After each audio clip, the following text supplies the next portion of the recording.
we don't do this for the oil industry.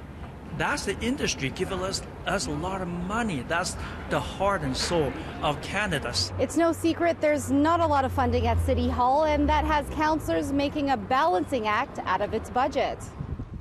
The arts may get $5 million more a year in funding, but the fire department is looking at a budget that's $11 million short of what it had last year. City Council voted Wednesday against freezing funding to Calgary arts development and giving it $11.4 million starting in 2019. Councillor Sean Chu says this is not where you put your money during an economic downturn. Arts, is a feel-good stuff. There's need and there's want.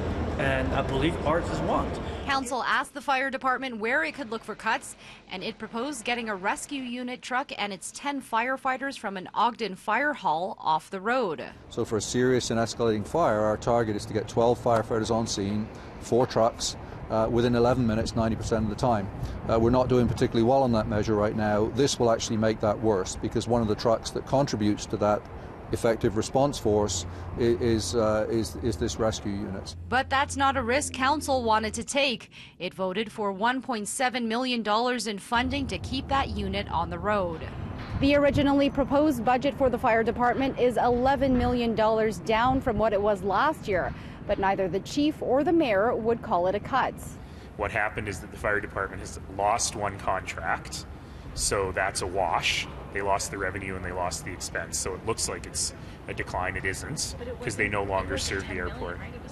Hold on. And the other $6 million was just because something got transferred from fire to facilities. So the facilities people will mop the fire halls instead of the fire department mopping the fire halls. These are all just motions for now. City Council is expected to vote on a final budget later this week. In Calgary, Crystal Adaris, City News.